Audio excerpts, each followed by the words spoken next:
Bismillahirrahmanirrahim. Assalamualaikum warahmatullahi wabarakatuh. Saudara-saudariku, alhamdulillah kita kembali diberikan kesempatan oleh Allah Subhanahu wa taala untuk melanjutkan kajian kita di subuh kali ini waktu Indonesia bagian barat.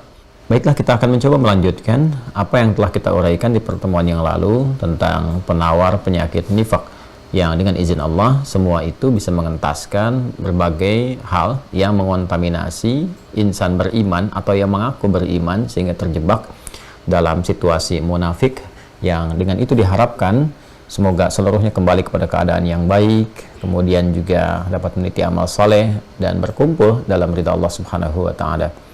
Alhamdulillah, dalam bahasan ini tentu adalah cabang dari subtopik penyakit-penyakit iman yang jadi kewajiban bagi setiap insan beriman untuk menjaga diri, seperti halnya kita menjaga penyakit fisik, seperti halnya kita menjaga penyakit akal. Ini sesungguhnya tingkat logika kita mesti digunakan secara baik ya, karena ada kalanya orang lebih melihat kepada penjagaan tampilan luar, lebih menata tampilan luarnya menjadi baik, dia rela bahkan membeli sesuatu yang berkualitas tinggi, perawatan tubuh fisik yang mahal, baju-baju yang elok, yang indah, make up dan sebagainya, bahkan menjaga diri ya, saking khawatirnya terkena serangan fisik, membuat satu sistem prokes bagi dirinya yang sangat ketat dan seterusnya. Tentu itu sangat baik untuk menjaga diri secara fisikal dari hal-hal yang bisa melemahkan ya imun-imun fisikal.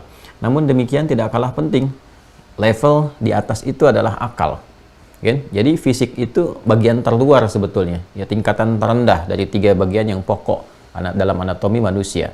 Itu terluarnya adalah fisik. Jadi kalau seseorang begitu luar biasa fokus dan serius menjaga fisiknya, maka dia harus menaikkan 2 kali lipat untuk penjagaan akalnya. Karena kalau akalnya tumpul, nalarnya lemah, ya sehebat sebaik apapun fisiknya, itu juga berpotensi akan merendahkan keadaan dirinya, bahkan menyulitkannya. Betapa banyak orang yang akalnya sehat, cukup baik, bisa mengendalikan bahkan orang-orang yang fisiknya lebih kuat dibandingkan dengan dirinya. Karena itulah kemudian untuk memberikan nutrisi kepada akal supaya akalnya sehat, ya kita membentuk satu sistem pendidikan yang bisa mensupport nutrisi-nutrisi kepada akal sehingga memberikan pancaran-pancaran keilmuan yang kuat. Dan itu yang oleh Al-Quran diberikan isyarat dengan 3 nutrisi utama. Ada tafakkur, ada tadzakur, ada tadabbur, dan turunan-turunan yang lain dari 3 diksi utama ini. Karena itu kemudian teman-teman sekalian, banyak orang bahkan membangun institusi pendidikan dari yang paling dasar, bahkan nanti ada yang TK, ya kan, yang taman bermain, kemudian masuk ke sekolah dasar, elementary, ya, SD, kemudian juga ke SMP, SMA, sampai ke atasnya. Tingkat perkuliahan dibentuk tingkat lagi untuk apa? Untuk membentuk nalar akal yang sempurna, yang kuat, yang baik, sehingga dengan itu dia berpeluang untuk mengoptimalkan ya nalar pikirannya, membangun dan menyelaraskan dengan fungsi fisik sehingga dapat berkehidupan dengan baik. Ya, di orang-orang yang selesai belajar itu kan diberikan satu pertanda, dia dibolehkan dia untuk menggunakan ilmunya dipraktekkan dalam kehidupan. Dibolehkan itu dalam bahasa Arab disebut dengan ijazah namanya. Ya, karena itu murid-murid yang belajar kepada guru itu dikasih ijazah dengan kata-kata gurunya, ajaztuka, dan aku perkenankan, aku bolehkan kau untuk mengajarkan kembali atau mempraktekkan ilmu yang telah kau serap itu. Makanya orang-orang yang sekarang belajar di institusi pendidikan pun di kampus, bahkan turunan ke bawahnya, ya SMA, SMP dan sebagainya, kan kalau lulus itu aja ijazahnya kan. Ijazah itu dari bahasa Arab, artinya kebolehan, ya sudah qualified sekarang, sudah dites, sudah bagus ilmunya, silahkan dipraktekkan, digunakan sesuai dengan kebutuhan yang ada di masyarakat. Jadi merawat akal itu 2 kali lebih penting dibandingkan dengan merawat fisik. Jadi kalau fisik pun pentingnya luar biasa, maka akal 2 kali di atas itu. Nah, ada yang di atas akal, dimensinya lebih tinggi lagi, yaitu jiwa, roh. Karena roh itu mensupport kepada akal dan juga kepada fisik sekaligus. Ya, jadi kalau kita merawat akal itu sampai sekolah, bertahun-tahun, belasan bahkan puluhan tahun supaya akalnya matang, menggerakkan fisik dengan baik, ilmunya tinggi, punya gelar ini dan itu, maka merawat roh itu 2 kali lipat daripada itu. Ilmu roh itu lebih penting. Ilmu kebutuhan roh lebih penting dibandingkan dengan ilmu kebutuhan akal atau bahkan fisik. Nah, sekarang kadang-kadang tidak proporsional. Ya, manusia kekinian tidak proporsional dalam menempatkan pengetahuan-pengetahuan bahkan nutrisi-nutrisi yang dibutuhkan oleh 3 bagian ini. Ya, saya ingin tunjukkan kepada Anda bagaimana orang untuk mematangkan akal itu sekolah sampai tingginya luar biasa. Belasan puluhan tahun ditempuh untuk mendapatkan kematangan akal dan kenyamanan fisik. Tapi di saat yang bersamaan, kebutuhan roh yang menggerakkan seluruh dirinya, seluruh tubuhnya, menentukan ketenangan, kenyamanan, kebahagiaan. Bahkan tidak jarang ada orang melukai fisik karena rohnya kena penyakit, ya kan? Karena persoalan ria, sum'ah, iri hati, dengki, dendam. Bukankah itu melahirkan pertumpahan fisik? Ya, bahkan kehancuran kepada akal. Orang yang rohnya tidak sehat, akalnya kan juga tersupport dengan penyakit. Karena itu, alih-alih ilmunya digunakan pada yang positif, dia rancang kepada hal-hal yang menghancurkan, destruktif sifatnya. Itu yang berbahaya, ya kan? Maka dari itu sebetulnya keilmuan yang mensupport, nutrisi yang mensupport kepada roh itu perhatiannya 2 kali dibandingkan dengan akal.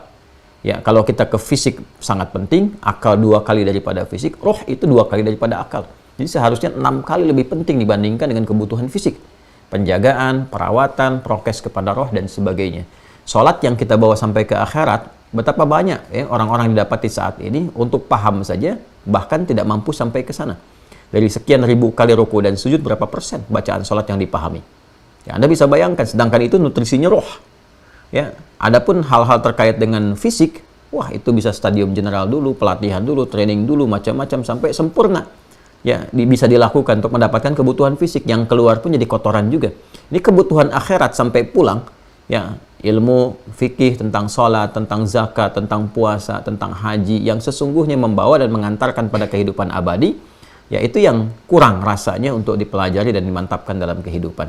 Nah, kita hanya mengambil percikan kecil dari hal yang penting ini untuk merawat suasana hati dulu, menjaga dari penyakit. Nanti kalau sudah sehat, supportnya kepada syariat, kepada fikih. Nanti saat masuk fikih, kita akan bahas bagaimana nutrisi itu diberikan dengan baik.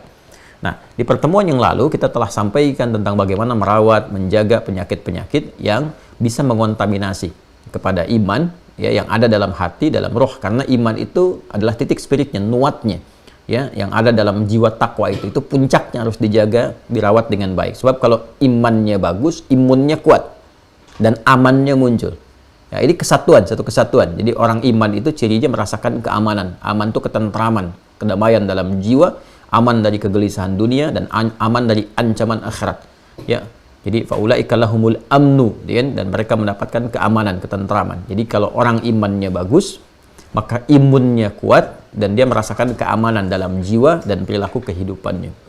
Di pertemuan yang lalu kita telah membahas tentang penyakit yang sangat penting untuk kita kaji, dan ini sumber penyakit awalnya, yaitu nifak gitu ya. Dan sudah kita turunkan sampai ke formulasi obat penawarnya, tinggal kita bahas detailnya di pertemuan kali ini. Jadi kalau saya membuat sebuah alur pembahasannya, ya, tentang bahaya nifak itu, penyakit pertama itu kan, dan kita beri judul, ya, penyakit iman. Boleh juga kita tuliskan karena adanya dalam jiwa, dalam qalbu, ya, kita sering sebut hati, tapi bukan hati organ fisikal ya yang dimaksudkan, bukan hati organ fisikal secara biologis yang dimaksudkan, tidak. Yang dimaksudkan qalbu di sini yaitu pusat spiritual, ya, organ spiritual dalam diri kita. Ya, penyakit hati atau iman yang pertama yaitu nifak, ya.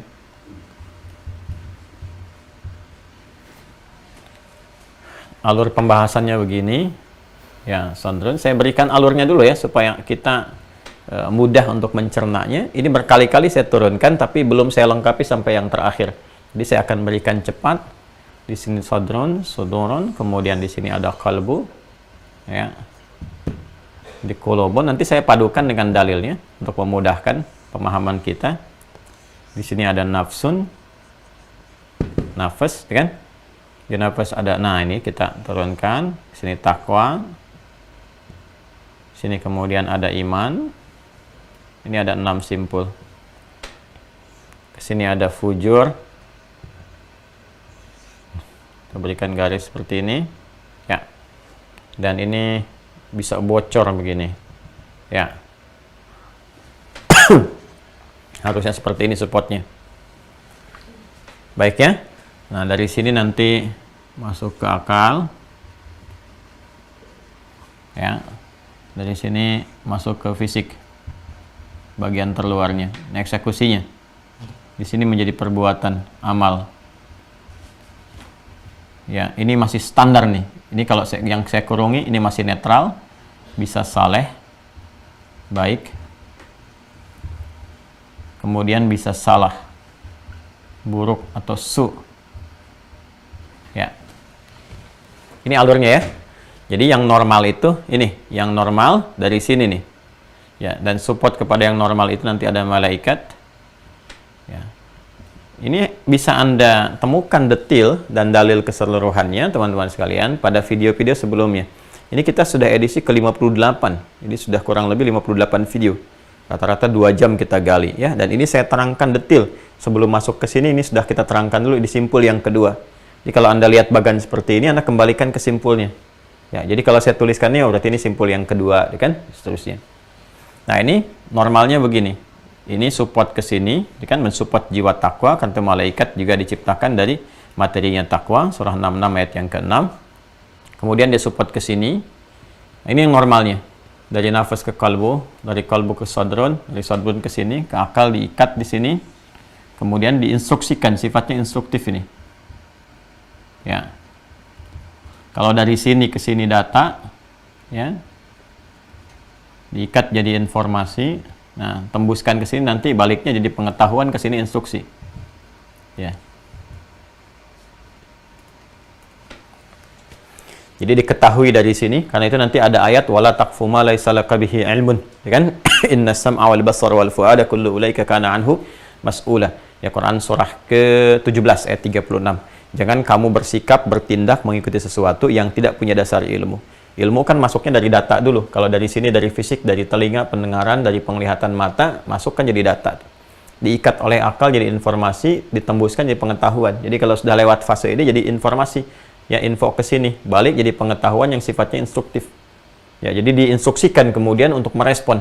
Mata merespon, telinga merespon, lisan bicara. Ini kan sepersekian detik. Ya kan? Saya melihat tulisan ini alurnya dari pikiran sepersekian detik kan. Itu kuasa Allah, Masya Allah, Tabarakallah, itu kan, yang telah mencipta kita dengan sangat sempurna untuk mewujudkan misi yang istimewa. Nah, ini gambarannya teman-teman sekalian. Ini yang normal. Ya, sedangkan yang jadi persoalan adalah yang kena penyakit. Ini di sini ada was-was dari peran setan, kan? Yang memberikan was-was ke sini, injeknya ke sini, ya, berupa was-was. Ya, di surah An-Nas, alladzi yuwaswisu fi sudurin nas. Jadi informasi yang masuk dari sini, ini kan ditembuskan ke sodrun dulu nih, masuk sini kan sodrun nih luarnya. Jamannya sudur, bagian terluarnya. Nah, ini dikontaminasi dari sini oleh setan. Ya, sehingga ketika masuk ke kolbun jadi bermasalah. Jadi penyakit, ya kan? Jadi penyakit nih. Jadi kalau biasanya organnya biasa digunakan pada yang baik-baik, ini ada filter. Tapi kalau enggak jadi persoalan di sini. Ya, nanti kita turunkan filternya. Alladzi yuwaswisu fi sudurin nas, sodrun ke sini. Di bagian ini, maka dia bawa penyakit sampai ke kolbun, tembus ke sini kan, fi qulubihim marad, ya, fi qulubihim marad. Ini yang Quran surah kedua ayat 10. Tembus ya ke nafas, mengontaminasi ke sini. Nah, di hadis Muslim dikonfirmasi melalui sabda Nabi disebut dengan naktah sauda. Ya, naktah sauda, titik-titik hitam. Nah, karena maksiat, karena dunia dan sebagainya. Kadang-kadang nggak langsung maksiat, kadang-kadang ya dunia dulu. Tawarkan netral dulu sifatnya, naik, merasa nyaman dengan uang banyak, merasa nyaman dengan proyek bagus dan sebagainya. Ini nanti muncul jebakan, ya, mengarah kepada korupsi, sogok menyogok, macam-macam. Puncaknya maksiat nanti, ya. Pertama maksiat mata dulu, dilihat, dibuat normal seperti biasa, kelihatan banyak, nafsunya kan aktif. Ya, begitu aktif nafsunya kan, nafsu itu menyenangi sesuatu secara kuat. Jadi kalau sudah merasa nyaman, ya. Terus dia ingin mencoba lagi terus lagi. Nah, cuman kalau nyamannya dari was-was, ini penyakit. Naktah sauda di sini. Biasanya kalau sudah dunia berlebihan atau maksiat berlebihan, ini tertutup, ya bawaannya nanti malas untuk ibadah. Kan lawan dunia itu akhirat. Otomatis lawan dunia itu akhirat. Jadi kalau dunianya berlebihan, akhiratnya lemah. Ya kan? Kalau akhiratnya kuat, dunia itu ya nggak terlalu penting. Jadi ikut aja nanti sebutuhnya aja. Tapi kalau ini dunianya terlampau kuat, akhirat melemah. Akhirnya orang yang terlalu sibuk dunia, otomatis akhiratnya pasti melemah. Kebutuhan akhirat kan bekal-bekalnya ibadah. Ya, makanya jangan heran kalau untuk sholat itu ya tidak punya kemampuan yang cukup kuat. untuk berjamaah, kan? Untuk menunaikan tepat waktu, apalagi harapan untuk mengerjakan yang sunnah atau tambahan-tambahan ibadah lain dan sebagainya. Ini melemah nih. Kalau ini melemah, lama-lama jadi tertutup. Bahkan ada nanti yang imannya tinggal di lisan, seperti yang kita sampaikan itu. Quran surah ke-49 ayat ke-14, kan? Jadi imannya tinggal di lisan, nggak tembus lagi ke sini. Karena nggak tembus, maka ini pun tidak punya ruang, maka dia membuat jalan sendiri ke sini. Karena ini was-was yang masuk dari setan tuh, ini jadi penyakit, balik ke sini, ya ini nggak bisa tembuskan karena nggak ada instruksi, akhirnya ke sini, ke fujur. Nah, fujur membuat sebuah ruang yang disebut dengan nifak nanti, ya nifak. Ini penyakit yang kemudian kelak disebut dengan nifak, melahirkan orang munafik. Ini gambarannya teman-teman sekalian. Nah, kemudian kita juga telah pelajari bahwa kalau ini keluar, maka ini nanti akan masuk ke sini, maka nafasnya yang tadinya harusnya normal di sini, dia mulai memerintahkan kepada jalur yang salah, karena ini kan kutub negatif. Ya, seperti saya terangkan kemarin, ini yang positif. Ketika keluar ini negatif semua. Ini yang memerintahkan, terus memerintahkan, karena supportnya dari sini. Memerintahkan sesuatu dengan kuat, terus-menerus, sebut dengan ammarah. Ya, sifat dari nafas. Memerintahkan yang buruk, yang salah, karena negatif. Keluar dari sini, terus ke sini. Nah, lahirnya ke sini, ke bawah. Su. Jadinya su. Ini yang dimaksudkan Quran surah ke-12 ayat 53. Ya. Quran surah ke-12 ayat 53. Sudah? Wa ma ubarri'u nafsi innan nafsa la'ammarah. Innan nafsa la'ammaratum bisu. Itu ya. Jadi kalau ininya bocor, ini enggak ada ruangnya, resapannya nggak ada, tertutup, maka balik ke sini, yang keluar ini. Wa ma ubarri'u nafsi innan nafsa, ini la'ammaratum bisu, sampai sana. Illa ma rahima rabbi. Nah, maka kalau sudah keluar penyakit nifak ini, maka memunculkan ekspresi-ekspresi yang kemarin kita turunkan. Ini, ya, kalau sudah kena nifak, su-nya bersumber dari nifak. Nah, keluarlah kemudian ekspresi-ekspresi yang sangat mengherankan. Sebutkan di Quran surah ke-4 An-Nisa dari ayat 140 sampai ancamannya ayat 145. Ya kan? Nah, dari mulai menyoal agamanya sendiri, ya kan? Puncaknya kan itu. Mengingkari ketentuan dalam agamanya sendiri. Dia mengatakan muslim, bahkan mengatakan saya sama-sama beriman, tapi saat yang bersamaan dia mengingkari ayat-ayat dalam Al-Quran. Dia juga berusaha manipulasi ayat-ayat, memotong, menampilkan sesuai nafsunya, mengolok-ngolok, istihza, itu kan yang ayat 140. Ya, kemudian tanda-tanda dari keseharian saat ibadahnya, ini kan iman supportnya ibadah nanti, cara penguatannya. Maka di ayat 142 kelihatan yang terkontaminasi dengan nifak ini, yang disebut dengan munafik. Munafik. Nah, itu kan? Nanti ibadahnya mulai melemah.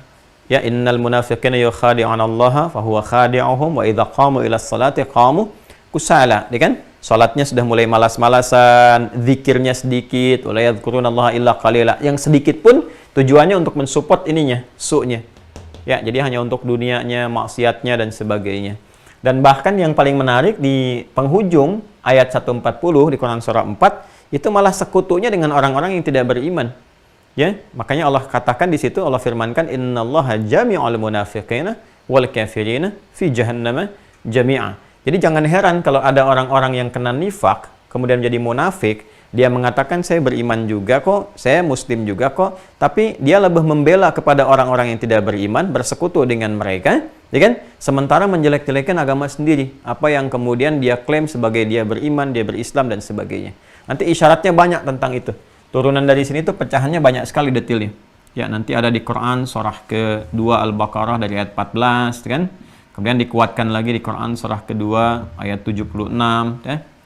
Wa idza laqul ladzina amanu qalu amanna wa idza khalau ila syayatinihim qalu inna ma'akum innama nahnu mustahzi'un. Ya, jadi kita cuma ngolok-ngolok aja kok sama mereka. Jadi datang tuh, bisa datang ke tempat kumpulan yang belum beriman atau ke tempat agama mereka dan sebagainya, tapi hanya untuk ngolok-ngolok orang beriman. Menjelek-jelekan agamanya sendiri. Nah, ini kena penyakit ini ciri kena penyakit. Itu Al-Qur'an ya yang menyampaikan. Jadi kalau ada tanda-tanda seperti itu, ini sedang kena penyakit yang harus kita bantu untuk sembuh. Ya, harus dikarantina itu. Makanya di ayat 140 itu dikarantina. Fala taq'udu ma'hum, itu karantina tuh, itu penyakit menular.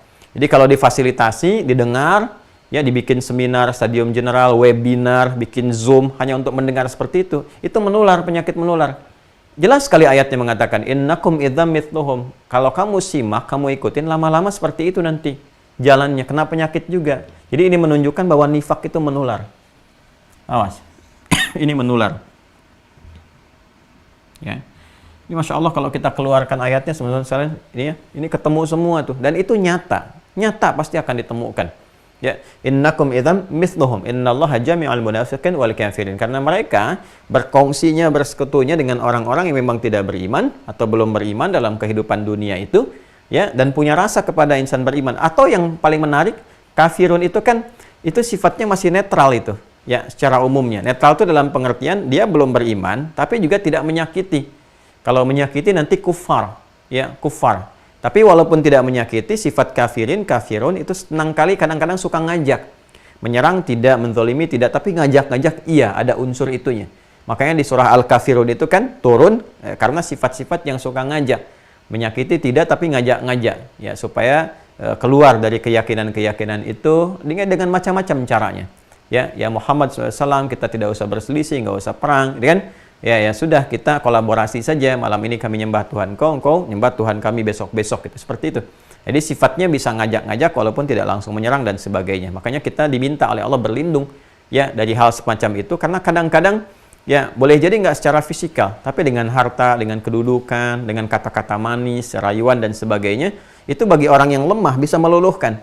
Karena itu di ujung surah Al-Baqarah ya, surah kedua ayat 286, kita memohon perlindungan dari sifat seperti itu. Fansurna 'alal qaumil kafirin. Ya, tapi kalau sudah ekstrim sifatnya, menyerang baik dengan lisan, dengan fisik dan sebagainya, itu berubah jadi kufar nanti. Kufar. Jadi ingat ya, yang pernah saya terangkan dulu, ada kafar, jamaknya kafaru, itu menunjuk pada perbuatan yang menyimpang kontra iman. Ya, jadi dia mengaku muslim boleh jadi, atau bahkan tidak beriman sama sekali juga. Ya, dia tidak sholat. Ya, ada yang mengaku muslim tapi nggak mau sholat. Itu perbuatan ini disebut kafar, diserupakan dengan orang yang belum beriman karena nggak ada iman sama sekali. Ya, atau misalnya seharusnya sudah wajib zakat, dia nggak berzakat padahal dia mengaku muslim.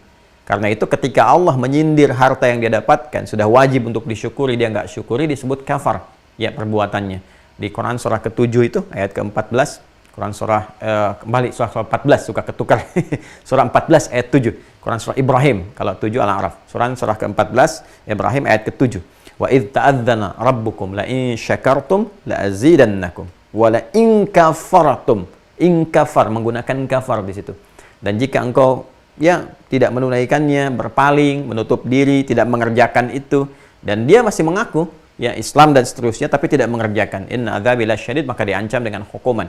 Ya, nah ini gambarannya. Kalau sudah menyakiti, menzalimi, tindakan ekstrim, kufar namanya. Maka di situ nanti ada tindakan tegas, terukur, proporsional. Itu yang dimaksudkan di Quran surah ke-48 ayat 29. Muhammadur Rasulullah walladzina ma'ahu asyidda'u 'alal kuffar. Gitu ya. Nah, itu jadi proporsional sekali, pilihan diksinya itu sangat luar biasa. Nah, kembali ke sini di ayat 140 itu menggunakan innallaha jami'ul munafiqin wal kafirin. Jadi memang karakteristiknya teman-teman sekalian, ini sangat berbahaya. Jadi bisa akrab dengan yang belum beriman, tapi menariknya ketika menggunakan kata kafirin, di situ sebetulnya orang-orang yang belum beriman yang ada di situ boleh jadi ya pandangannya tuh tidak mungkin negatif juga kepada Islam. Karena belum kenal Islam juga kan, tidak menyakiti, cuman merasa yakin dengan apa yang dianut, kadang pengen ngajak. Cuman celakanya datang orang-orang seperti ini. Ya, mungkin ke tempat mereka, gabung dengan komunitasnya, malah menjelek-jelekan orang Islam sendiri. Ya, atau membuat versi cabang agama sendiri gitu kan. Ya, versi cabang pemahamannya. Harusnya begini, begitu, tuh kreasinya aja. Aja ngutak-ngatik ayat Quran dan sebagainya, ini bahaya. Ya, yukfaru biha wa yustahza'u biha. Kadang dia ingkari, kadang dia kemas, kadang dia manipulasi, dan puncaknya mengolok-olok pada yang komitmen pada kebaikan dalam agamanya. Ini yang bahaya ini. Dan ini menular. Innakum idzam mithluhum. Kalau disimak, difasilitasi, bisa menular. Ya, nah ini gambaran-gambaran ayatnya. Wa idza khalau ila syayatinihim, ini menunjukkan bahwa dia terkontaminasi oleh was-was setan. Wa idza khalau ila syayatinihim, mengikuti bisikan-bisikan gini, ya. Nah, kumpul lagi nanti dengan teman-teman yang serupa, ayat 76-nya. Wa idza khala ba'dhum ila ba'din. Ya, ini gambarannya ini. Ah, jadi ini kalau sudah terinfeksi ini berbahaya, ya kan? Tapi saat yang bersamaan itulah sifat adilnya Allah, rahimnya Allah, rahmatnya Allah mendorong ini semua pun masih punya kesempatan yang sama untuk bisa sembuh, untuk bisa baik, bergabung dengan orang-orang yang sehat, yang baik yang lainnya, yang dengan itu berkesempatan mendapatkan rahmat Allah. Fa bi ayyi ala'i rabbikuma tukadziban. Pada puncak ini pun kan Allah Subhanahu wa taala masih memberikan jalan untuk kembali, ya kan? Untuk balik sampai ke tingkat paling akhir, sampai nyawanya di kerongkongan sudah selesai semuanya, maka setelah itu maka hisab akan berjalan dengan sempurna. Nah, ini gambaran tentang ini teman-teman sekalian, itu miniasinya saya terangkan kemarin sudah ada, bahkan ke contohnya. Ya, di masa Nabi sallallahu alaihi wasallam mulai berkehidupan di Yathrib yang kemarin telah saya tuntaskan. Ya, saya sempat menyebutkan kemarin yang Quran surah ke-9 At-Taubah itu yang ayat 101, saya berikan gambarannya. Ya. Wa mimman haulahu minal a'rabi munafiqun. Dan orang-orang yang tinggal di sekitaran Nabi sallallahu alaihi wasallam itu saat berada di Yathrib, di Al-Madinah Al-Munawwarah, ada kalangan munafiknya. Ya. Wa min ahlil Madinati maradu 'alan nifaq, bahkan ada yang munafik akut. Maradu 'alan nifaq itu munafik akut. Ya, marad itu sejati yang kemarin saya sampaikan itu. Yang kata Nabi sallallahu alaihi wasallam punya 4 ciri, yang terakhirnya wa idza khasama, ya kan, fajara. Kalau sudah merasakan berbeda, ingin berselisih, ya sudah makar di belakangnya. Keluar semua hal-hal yang ada di fujurnya itu. Ya kan? Nah ini wa mimman haulahu minal a'rabi munafiqun. Saya nggak bicara kondisi kini ya, yang saya contohkan itu masa Nabi. Kalau ada yang sekarang seperti itu, nah itu ketinggalan sebetulnya. Sudah ada yang dulu seperti itu.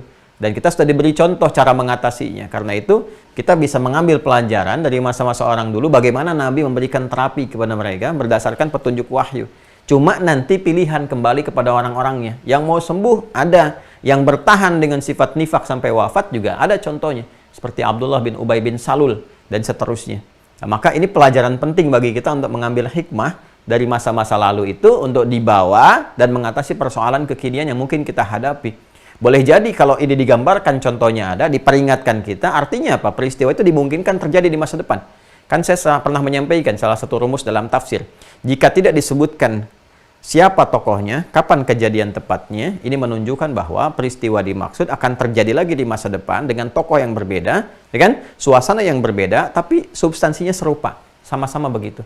Ya, kalau Anda mau cek misalnya dalam kehidupan sekarang, pernah nggak Anda dapati orang-orang yang ya senang kalau kumpul dengan orang-orang yang belum beriman, boleh jadi mereka juga ngerti apa-apa, tapi di situ menjelek-jelekan orang Islam sendiri, atau agamanya, senang ngolok-ngolok, bikin konten sesuatu yang mengolok-ngolok Islam dan sebagainya. Tadi 3 ciri tadi akan ketemu, baik kafar, kafirin, kafirun. Nah sekarang bagaimana kemudian memberikan terapi untuk menyembuhkan dan mendorong kepada kebaikan-kebaikan, sehingga jadi baik semua. Itulah indahnya Islam. Pada titik seperti ini pun masih diberi kesempatan untuk baik. Ya, masih diajak untuk baik dan seterusnya. Dan proporsional sifatnya. Tergantung kadar-kadar yang ada. Ya, tindakan-tindakan yang keluar. Sifatnya sangat proporsional. Apakah ada tindakan hukum, atau tindakan sosial, ke akhlak, ke adab, dan sebagainya. Maka ini proporsional. Ini gambarannya teman-teman sekalian. Nah, ini terdapat was-was pada mulanya kan penyakit ini. Siapa yang mewaswaskan? Setan. Tuh, saking kagetnya, spidol jatuh, suaranya kencang. Boom, gitu kan. Emang setan tuh berbahaya gitu. Nah, jadi ini memberikan was-was dengan sifat yang kontra dengan rahmat. Ya. Di sini ada rahmat yang kemarin saya terangkan. Kemudian Allah Subhanahu wa taala secara sempurna mencakup semua rahmatnya dengan sifat Rahman dan Rahimnya. Ya. Rahman, keluasan rahmat Allah yang diberikan pada seluruh hamba saat berkehidupan di bumi, yang dengan itu dimungkinkan mendapat keberkahan hidup, kembali kepada hidayah, dan dengan itu mendapatkan rahmat di akhirat berupa surga. Nah, pemberian rahmat secara terbatas ini, dan sifatnya juga sangat luas tanpa batas, terbatas pada insan beriman saja, yang menjemput sifat rahmat di Rahman, ya, dia dengan imannya, dengan amal solehnya mendapatkan rahmat, kasih dari Allah, pemberian surga tanpa batas kenikmatannya disebut dengan Rahim. Dari sini rahmat, ya kan? Nah, ketika mendapatkan rahim karena berimannya dan amal salehnya, maka dimungkinkan mendapatkan keberkahan Allah di dunia dan rahmat di akhirat berupa jannah, surga. Sedangkan misi setan itu tidak menginginkan itu semua terjadi, bahkan dia terusir dari rahmat Allah. Ya, rahmat yang sifatnya sangat eksklusif, terbatas, berpotensi ke surga. Jadi terusir dari rahimnya Allah. Ya, karena perbuatannya sendiri, dia mengeluarkan diri dari rahmat Allah sehingga tidak mendapatkan rahimnya Allah. Lawan dari rahim itu rajim, bimaknal marjum. terlempar, dan yang melemparkan diri sendiri. Ini. Karena itulah kita memohon kepada Allah, gitu kan? Dengan sifat rahimnya kita mengucapkan Bismillahirrahmanirrahim. Supaya apa? Supaya segala yang kita kerjakan tidak diikuti, diprovokasi atau diinfiltrasi oleh ini, minasyaitonir rajim. Bahkan kita meminta langsung perlindungan kepada Allah dengan mengatakan a'udzubillahi minasyaitonir rajim. Apa hubungan dengan ini, penyakit nifak ini? Ketika dia memberikan was-was ke sini, teman-teman sekalian, ya, dan ini mengeluarkan satu gambaran keburukan dari sini, akan kembali ke surah Yusuf, surah 12 ayat 53. Ya, Allah berfirman, "Wa ma ubarri'u nafsi," ini, "innan nafsa la'ammaratum bisu," dari sini, "illa ma rahima rabbi." Ini. "Illa ma rahima rabbi." Rahima rabbi, rahima. Rahima itu verb, kata dasar, ya. Bentuk past tense, fi'il maldi, kata dasar. Jadi kalau past tense itu fi'il maldi sekaligus kata dasar, kata kerja dasar dalam bahasa Arab. Ini kata dasar, turunan dari sini. Ya, rahima yarhamu rahman, rahman wa rahmatan. Ya, fahuwa rahimun, mubalaghahnya rahman dan rahim. Jadi rahman, rahim, rahmat, kata dasarnya rahimah. Ya. Ini setan itu begitu mudah nanti memberikan satu ya provokasi, menanamkan penyakit-penyakit, menginjek ini penyakit ke dalam jiwa sampai ke sini. Illa ma rahima rabbi, kecuali yang dilindungi oleh Allah dengan rahmatnya ini. Ya, ketika dirahmati oleh Allah, maka sifat rajim setan nggak bisa melemparkan ini ke sini. Ya, maka kita penting mendapatkan rahmat Allah Subhanahu wa taala. Ini rahmatnya ditemukan di mana? Untuk mendapatkan penawar dari sini. Ya. Karena ini menginjeknya dari sini langsung, dari sudur. Masih ingat kan ya? Alladzi yuwaswisu fi sudurin nas. Maka kita pun meminta dulu perlindungan kepada Allah supaya ini ada filter di sini. Ini kan sudur nih, kotak besarnya. Ya. Dari akal tembus ke sini, ini kan infeksinya ke sini. Menginjekkan penyakit ke sini dari was-was setan. Saya turunkan yang ini, saya pindahkan ke sini supaya mudah. Ya kan? Memberikan was-was. Sini, ke sudur. Ini sudur, nih, ya kan? Maka kita memohon kepada Allah supaya dibentengi dari sini. Ya, ada filternya, dirahmati sejak dari sini supaya kesininya bersih, baik. Maka Allah sampaikan misalnya di Quran surah ke-10 yang kemarin saya bacakan, surah Yunus ayat 57. Ya, paling kiri, agak ke atas sedikit, masih di pertengahan. Ya ayyuhan nasu. Sudah, hai semua manusia.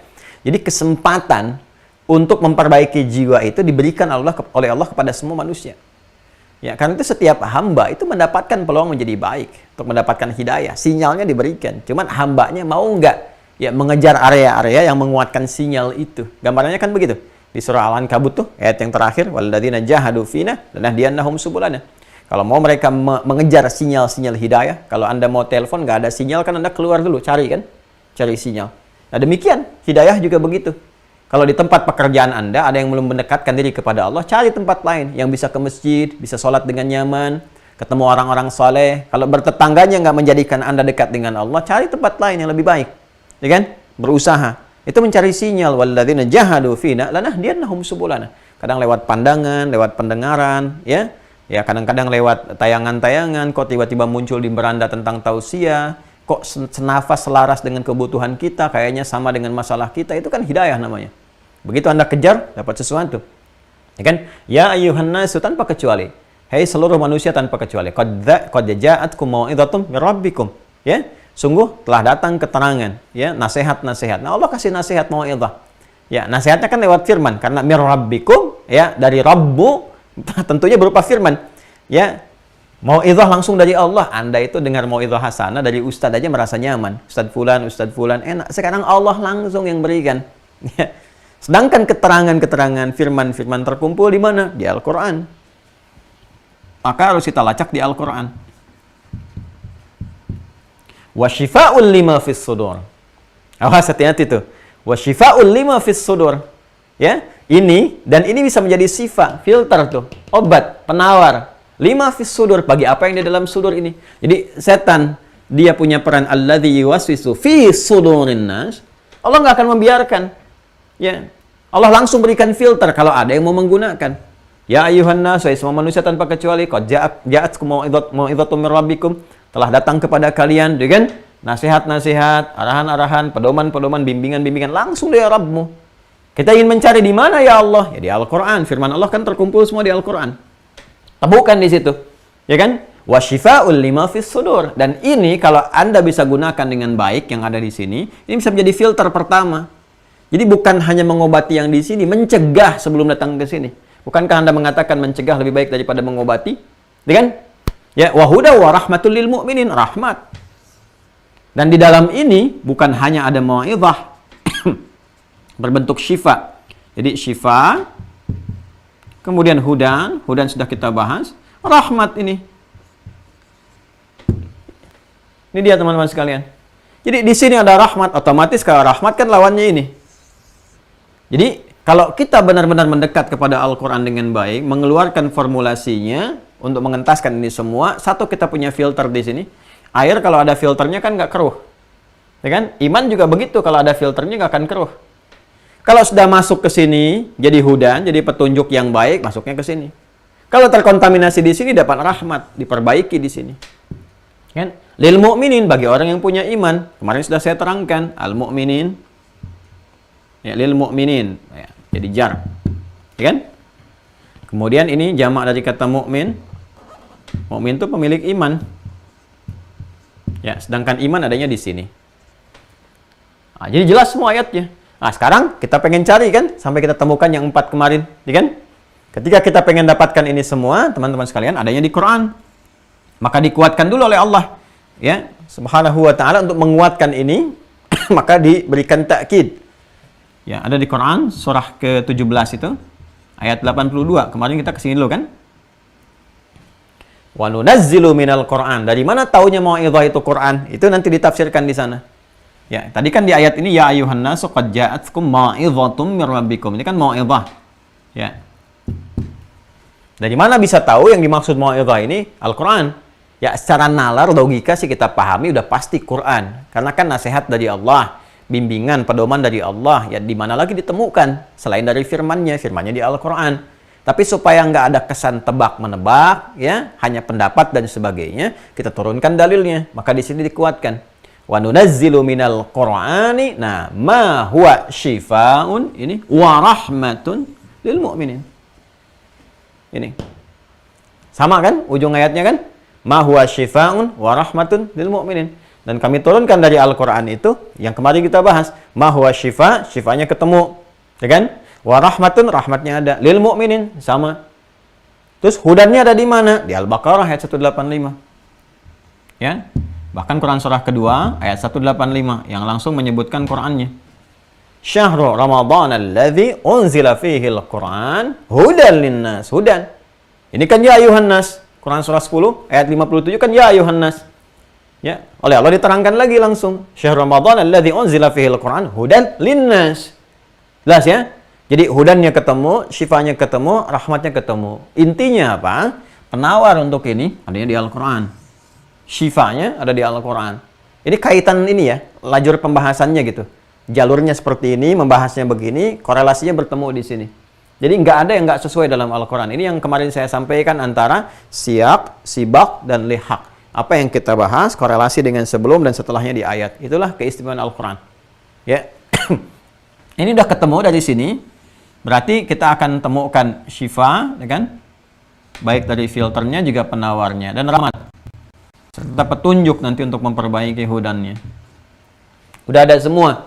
Ya. Nanti kan untuk apa ini semuanya? Untuk ini kan? Jadi kalau kita mau lengkapi lagi teman-teman, kalau ini benar menggunakan ini semua, syifanya benar, rahmat benar, hudan benar, ini akan baik lagi nih. Kalau ini sudah baik, iman support kepada takwa, ya kan? Takwanya makin bagus. Takwa itu kan nanti latihannya lewat amalan, amal ibadah lewat syariat itu. Ya kan? Ujungnya nanti apa? Kebahagiaan, kenyamanan, ketentraman kan? Kalau mau kita gali lebih jauh, teman-teman sekalian, ini orang-orang yang bisa memaksimalkan takwa sehingga takwa melekat pada dirinya disebut dengan taqi namanya, tunggalnya. Taqiyun. Taqi wa kana taqiyya. Ya Allah menyifati Nabi Yahya alaihissalam di Al-Qur'an itu, kan? Ya Yahya khudhil kitaba biquwwatin wa atainahu al-hukma sabiyya wa hananan min ladunna wa zakatan wa kana taqiyya wa barran biwalidayhi wa lam yakun jabbaran asiyya wa salamun alaihi yawma wulida wa yawma yamutu wa yawma yub'atsu hayya. Yang Quran surah 19 itu. Ya, Maryam ayat 12 sampai ayat 15 itu. Nah, ini taqi jamaknya apa? Jamaknya muttaqun. Taqun. Kalau ingin sama-sama dinasabkan dengan ini lil mu'minin, ini mu'minin, wah ini muttaqin. Supaya ada kebersamaan. Jamak yang serupa. Nah, kapan bisa jadi muttaqin? Kalau ini terus disupport, imannya naik. Setelah formulanya dapat, sembuh, ini naik terus nih, iman. Ya, kalau baru didapatkan kan kata kerja yang bentuknya kata kerja asal kan? Ya, kata kerja asal amana. Jamaknya amanu. Ya kan? Kata kerja dasarnya ini. Kalau ingin terus disupport naik latihan pakai itu, pindahkan ke mudhari bentuk progresif. Yu'minu. Jamaknya apa? Yu'minun. Tuh. Jadi kalau orang mendapatkan hudan, terus disupport, terus naik. Ini naik terus tuh. Karena banyak yu'minun. Jadi dari ayuhan nasu, jadi ya ayuhalladzina amanu. Ya ayuhan nas, pindah ya ayuhalladzina amanu. Makanya kalau imannya dapat, panggilannya berubah. Dari ya ayuhan nas, jadi ya ayuhalladzina amanu. Terus dinaikkan, jadi yu'minun. Semakin hudannya bertambah, yu'minun, naik. Maka support naik ini, takwa jadi identitas, muttaqin. Kalau sudah jadi identitas, turun ke bawah. Sholatnya enak, infaknya gampang, ke Al-Quran bagus. Puncaknya dapat kebahagiaan. Ya, kebahagiaan, kesuksesan disebut dengan falah. Kalau digenggam, dapat terus melekat jadi aflah. Orang yang mendapatkan ini dari muflih. Jamaknya namanya muflihun. Aflaha yuflihu. Ya, orangnya muflih, jamaknya muflihun. Kalau Anda ingin gabungkan ini ke sini, ke sini, ke sini, sampai ke sini, ya udah Al-Baqarah ayat 2 sampai dengan ayat 5. Quran surah kedua ayat 2 sampai 5. Dzalikal kitabu, al-kitab Al-Quran, la raiba fi hudan lil muttaqin.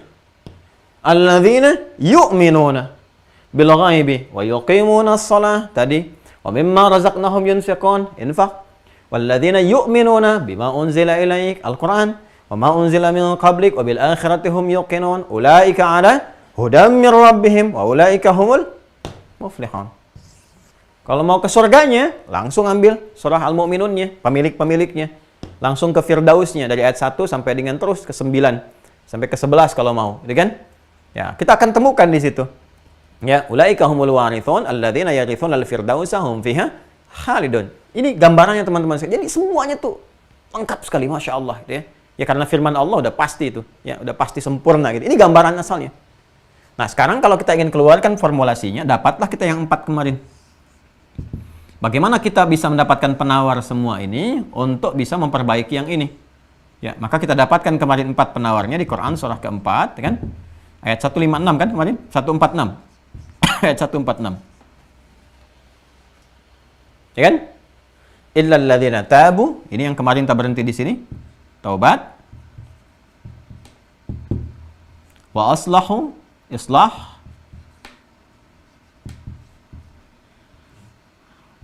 Kemudian wa'tasamu, al-i'tisam. Wa akhlasu dinahum lillah. Al-ikhlas. Dah. Nah, jadi kalau Anda mencari ini, di mana kita temukan syifanya, rahmatnya, untuk jadi hudannya, ya kan? Supaya ini bisa disembuhkan penawarnya. Penawarnya di sini. Ya. Kan tadi diminta ditemukannya di Al-Quran. Di mana di Al-Qurannya? Di sini temukannya. Quran surah keempat, ayat 146. Ya kan? Kalau sudah ini ditemukan kembali, disembuhkan kembali dengan ini semua penawarnya, maka balik lagi ke sini suasananya. Imannya bersih lagi, jadi mukmin lagi, mukminin lagi. Makanya lanjutan ayatnya kan, faulaika ma'al mu'minin. Maka mereka akan bersama lagi dengan orang-orang beriman. Wa sawfa yu'tillahul mu'minina ajran 'azima. Maka kalau sudah mukminin lagi, nah ini sudah ibadah lagi, amal soleh lagi, pahalanya melimpah lagi, kembali seperti awal. Ini yang dimaksudkan. Nah, ini yang kemarin saya ingin tunjukkan bagannya seperti ini gitu, alur pembahasannya nih. Dari awal membahas ini, penyakit nifak sampai ketemu ke sini. Nah, sekarang tugas kita kan merincikan ini.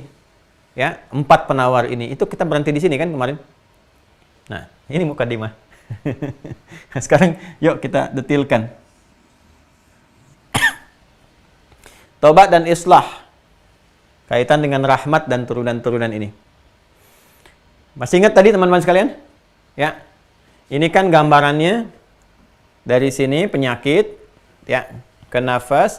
Ini kenapa saya buat di awal? Ini bukan bermaksud untuk mengulang ya, tapi taksis di makna jadi untuk menguatkan ada sesuatu yang penting yang akan kita dapatkan. Kalau saya nggak berikan gambaran akar begini, nanti saat disebutkan nyambung saya harus balik lagi dan lebih jauh lagi. Ya, karena itu apa yang saya sampaikan insya Allah akan ada pengaruh pada apa yang akan kita bahas. Dari sini kalau terkena penyakit kan fujur yang muncul, kenafas amarah bisu, ya kan? Jalurnya kan melenceng kan? Seharusnya dari sini, ini melenceng nih, ya, melenceng jadi ke sini, jadi bikin jalur sendiri, ya, melenceng, jadi asa, maksiyah, ya, perbuatan melencengnya, fasaka, pernah saya terangkan dulu, sifatnya fusuk, orangnya fasik.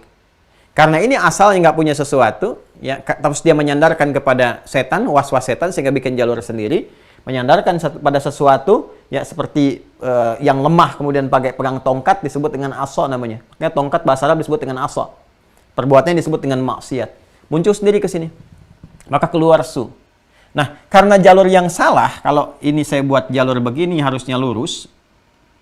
Terus dia keluar dari jalur begini. Sehingga keluar di tempat yang salah. Harusnya soleh, stasiun soleh dia berhenti. Ya, tapi dia bergeser ke tempat yang salah. Ke sini. Maka dia harus balik nih. Ya, ini harus balik lagi kan? Harus balik lagi.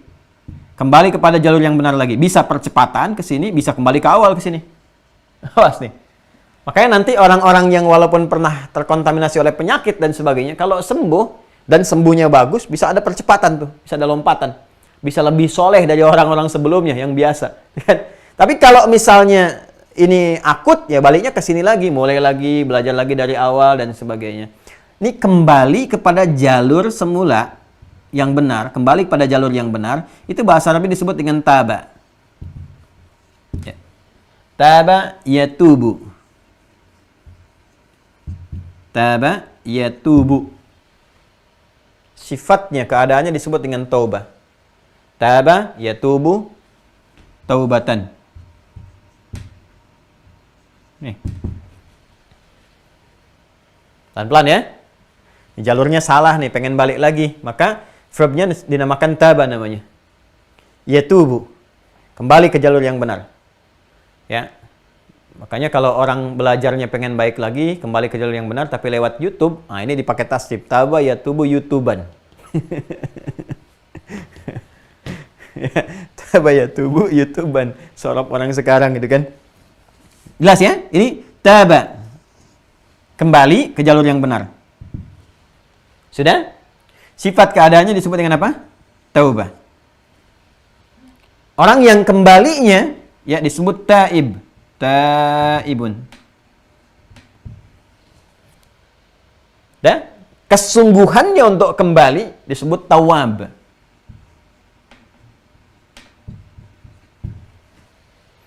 Tawab. Pelan-pelan.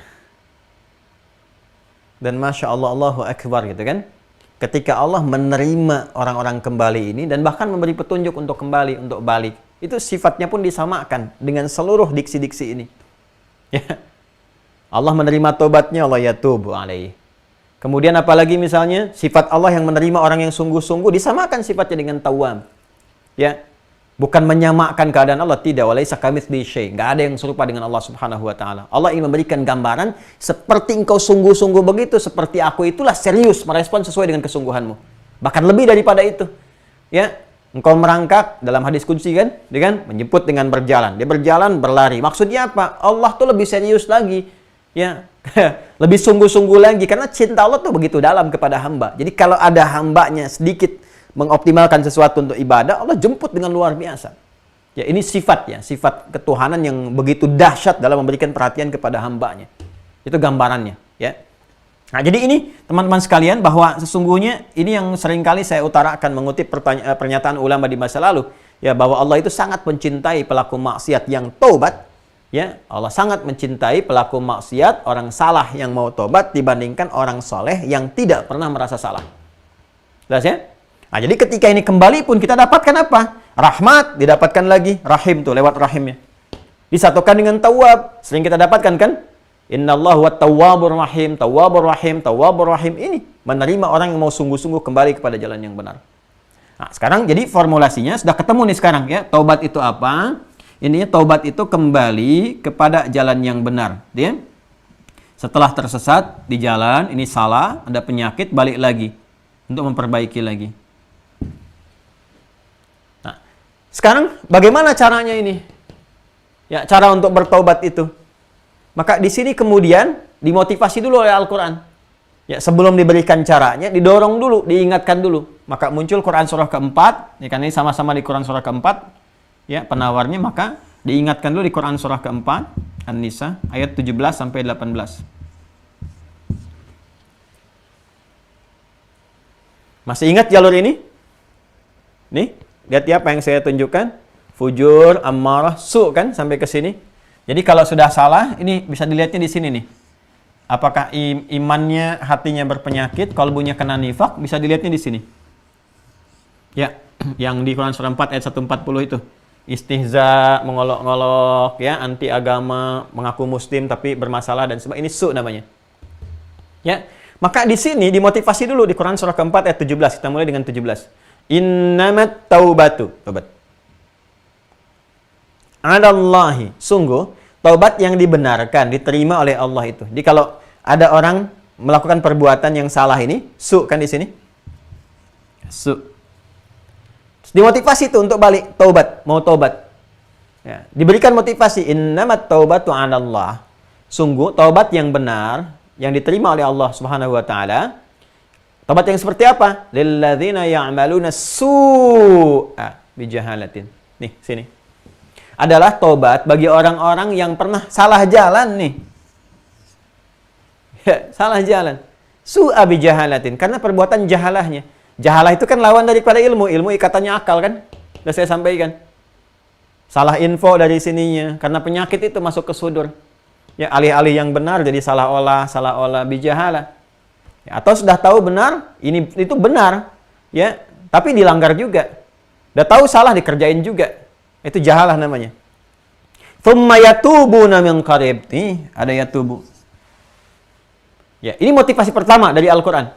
Faulaika yatubullahu alaihim. Tuh, kan tadi saya katakan apa? Ya, hamba yang seserius mungkin mau menuju Allah, yatubun, jamak kan dari kata yatubu kan jamaknya yatubun.